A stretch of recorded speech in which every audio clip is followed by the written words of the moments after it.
نحمده ونصلي على رسوله الكريم اما بعد فاعوذ بالله من الشیطان الرجیم بسم الله الرحمن الرحیم. حضرت یونس علیه السلام د الله رب العالمین پیغمبر او الله رب العالمین امت ته رالیږلو. حضرت یونس علیه السلام د نینوا علاقې ته الله رب العالمین پیغمبر راولېږه. حضرت یونس علیه السلام دا د متا حضرت یونس ابن متا دا متا زوی او الله رب العالمین دته وی ته لاړ شه نینوا علاقې ته او هلته کې خلکو ته د دین دعوت ورکړه او هغوی زما د عذاب نه ویروه. حضرت یونس علیه السلام لاړو نینوا علاقې ته او هغوی ته د دین دعوت ورکړو.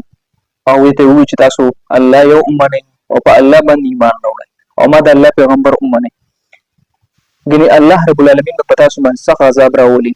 هغوی د یونس علیه السلام خبره ونه منله او یونس علیه السلام ته هغوی د یونس علیه السلام خبرې په دروغ واړوله. یونس علیه السلام ورته وویل که چېرې تاسو ایمان راونړو نو الله رب العالمین به په تاسو باندې 3 ورځو کې دنه عذاب راولي.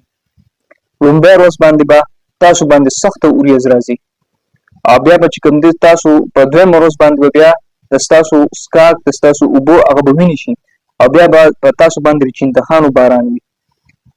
یونس علیه السلام هغوی دا خبره بیا ونه منله او هغوی دا مشوره وکړه خپل منځ کې که چېرې یونس علیه السلام واقعي د الله پیغمبر دی نو که چېرې په 3مه ورځ باندې دی ایثار شو، یعنې مطلب 3مه ورځ هم د موږ سره تېره کړه د ماسخوتنه پورې نو بیا دا دروغجن دی.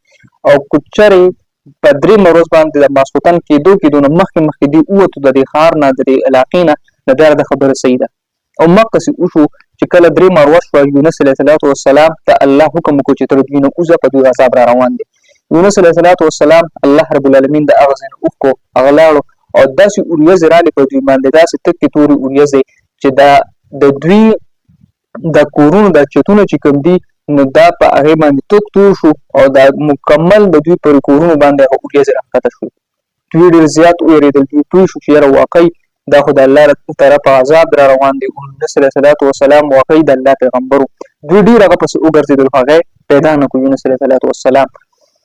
بیا دوی داسې چل وکړو چې دوی ټول خپل منځ کې مشوره وکړه چې راځئ چې الله ته وځو الله ته جړاګانې وکړو چې الله موږ نه عذاب وخوا کړي.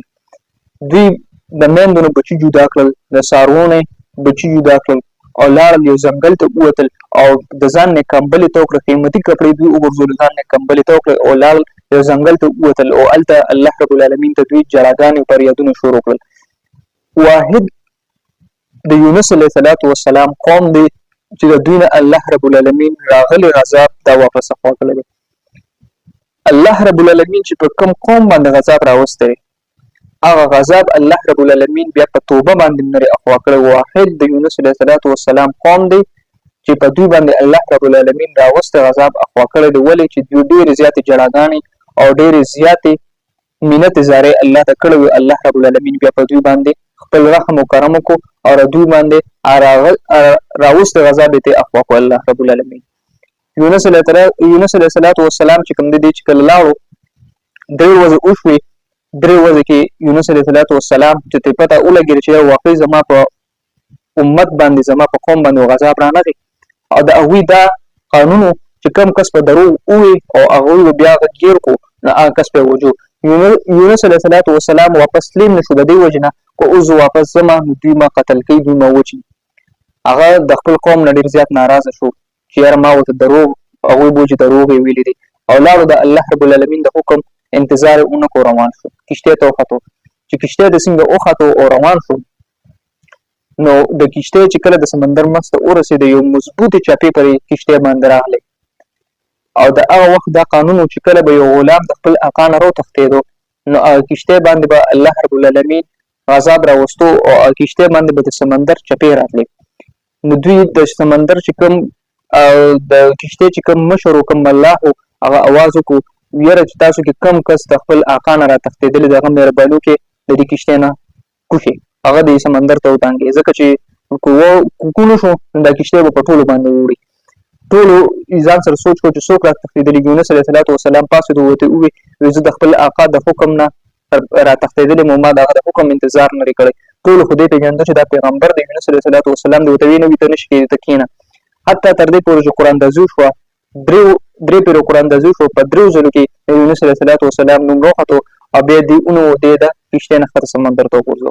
چې دې څنګه سمندر نه وغورځو، یو کب راغی، یو کب خوله وازه کړه او دې دا کب په خوله کې راکوټې کب او بیا یو غټ کب راغی هغه راکوټې کب یې په خوله کې دننه کړو. الله رب العالمین دغه کب ته وویل ای کبه یونس علیه السلام د ستا خوراک نه دی، ستا غذا نه ده، ته به دې خورې نه، ته به دا خپله خېټه کوله وکړه چې دې په ستا پر ګېډه کې دننه عبادت کوي، د موږ دله یو زورونه ورکړو. یونس علیه السلام د کب په خېټه کې او الله رب العالمین هغه کب د سمندر په ویښ کې په یو توره خټه باندې سملو. یونس علیه السلام به دغه یو دعا وي چې لا اله الا انت سبحانک انی کنت من الظالمین. مفسرین دلته ډېر اقوال ذکر کوي، څوک وایي چې 4 ورځې د کب په ګېټه کې، څوک وایي چې نه 40 دین، څوک وایي چې یو میاشت، مختلف اقوال دي. د هغې نه بعد بیا الله رب العالمین د یونس علیه السلام دعا قبوله کړه او دې د کب د ګېډې نه بهر راوویستو.